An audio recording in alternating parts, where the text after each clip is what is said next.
بسم اللہ الرحمن الرحیم۔ السلام علیکم ورحمۃ اللہ وبرکاتہ۔ دوستو، آج کا جو ویڈیو ہے، وظیفہ ہے، جو اعمال ہے،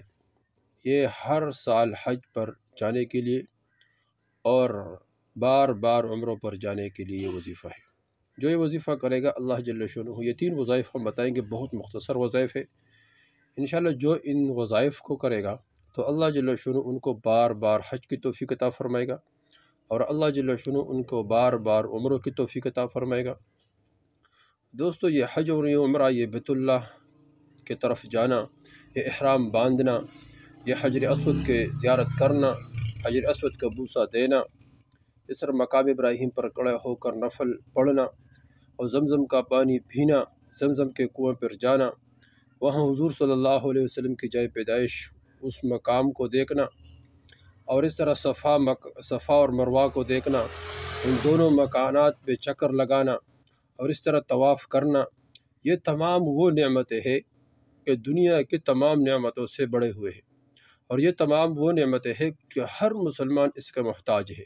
اور ہر مسلمان کی دلی چاہت ہے کہ میں وہ تمام مقامات اور وہ تمام مناظر خود اپنے آنکھوں سے دیکھوں۔ ہم عرصہ ہو گیا نماز پڑھتے ہیں، قبلے کی طرف منہ کر کے نیت باندھتے ہیں، لیکن وہ قبلہ کیا ہے؟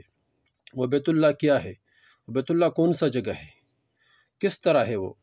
تو اس کی چاہت ہر مسلمان کے دل میں ہے، تو ہر مسلمان کے دل میں ہونے بھی چاہیے۔ اس طرح پھر مدینے میں جانا، پھر مدینے میں حضور صلی اللہ علیہ وسلم کے روضہ مبارک کی زیارت کرنا، اور اس طرح حضور صلی اللہ علیہ وسلم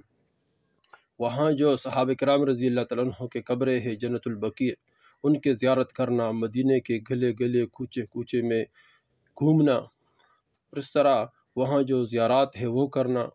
اور اس طرح وہاں حضور صلی اللہ علیہ وسلم اس مدینے کے حضور صلی اللہ علیہ وسلم ہر گلی ہر کوچے میں حضور صلی اللہ علیہ وسلم کے قدم مبارک لگے ہوئے ہیں، وہاں جانا، تو یہ ہر مسلمان کی بہت زیادہ چاہت ہے۔ اور اس مقام کو دیکھنا کہ جو اس مسجد کو دیکھنا، مسجد نبوی، جس پر حضور صلی اللہ علیہ وسلم، جس میں حضور صلی اللہ علیہ وسلم تشریف فرماتے، اور اس جگہ پر کھڑے ہو کر اس جگہ پر جانا، اس جگہ کے قریب جانا جہاں حضور صلی اللہ علیہ وسلم نماز پڑھتے تھے، جہاں حضور صلی اللہ علیہ وسلم سجدہ مبارک کرتے تھے، جہاں حضور صلی اللہ علیہ وسلم قیام کرتے تھے، جہاں حضور صلی اللہ علیہ وسلم نمازیں پڑھتے تھے۔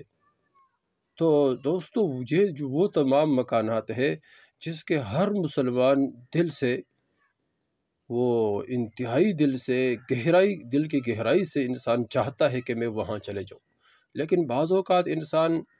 کمزور ہے، اسباب ہوتے نہیں ہے، انسان پریشان رہتا ہے، کیا کروں؟ تو پریشان ہونے بھی چاہیے، اور اس طرح اعمال بھی کرنا چاہیے، اور اللہ جل شانہ سے مانگنا بھی چاہیے۔ تو اللہ جل شانہ، دوستو، یہ ضروری نہیں ہے کہ ہر آدمی کے پاس مال ہوگا تو مال والا جائے گا، یہ مال والا نہیں جا سکتا ہے، یہ وہ آدمی جا سکتا ہے جس کو اللہ جل شانہ پسند کرے، اللہ اس کو بلائے اپنے طرف، اور اپنے محبوب صلی اللہ علیہ وسلم کی طرف بلائے۔ تو اس طرح دوستو، وہ کون سا عمل ہے جس عمل کی برکت سے اللہ جل شانہ بار بار حج کرنے کی توفیق عطا فرمائے، اور بار بار اللہ جل شانہ عمروں کی توفیق عطا فرمائے؟ تو اس عمل کی برکت سے اللہ جل شانہ بار بار حج کرنے کی توفیق، اور اس طرح بار بار ہر سال میں کئی عمروں کی توفیق اللہ جل شانہ عطا فرمائے گا۔ اللہ کے لیے کوئی مشکل نہیں ہے۔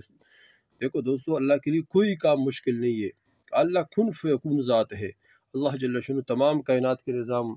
اللہ جل شانہ چلا رہا ہے، سارے مخلوق کو اللہ جل شانہ رزق دے رہا ہے، تو اللہ جل شانہ کے لیے کوئی کام مشکل نہیں ہے۔ دوستو، تو یہ چلو وظیفہ بتائیں گے۔ سب سے پہلے وظیفہ یہ ہے کہ حج اور عمرہ پر بار بار جانے کے لیے روزانہ عصر کے نماز کے بعد، تو عصر کے نماز کے بعد یہ تسبیح پڑھے، لا الہ الا هو الفتاح العلیم الرقیب المنان، یہ تسبیح عصر کے نماز کے بعد 100 مرتبہ پڑھنا، ٹھیک ہے جی؟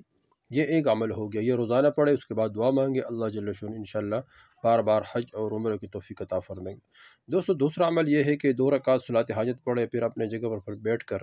11 مرتبہ درود شریف پڑھے، پھر سورہ رحمان 11 مرتبہ پڑھے، اور آخر میں پھر درود شریف پڑھے 11 مرتبہ، پھر اللہ جل شانہ کے بارگاہ میں خوب دعا مانگے، انشاءاللہ اللہ جل شانہ غیب سے حج اور عمرہ کی توفیق بھی عطا فرمائے گا، اور اللہ جل شانہ غیب سے بندوبست بھی فرمائے گا، اور اللہ جل شانہ وہاں سے انسان کے لیے بندوبست فرمائے گا جہاں سے انسان کا وہم اور گمان بھی نہ ہو۔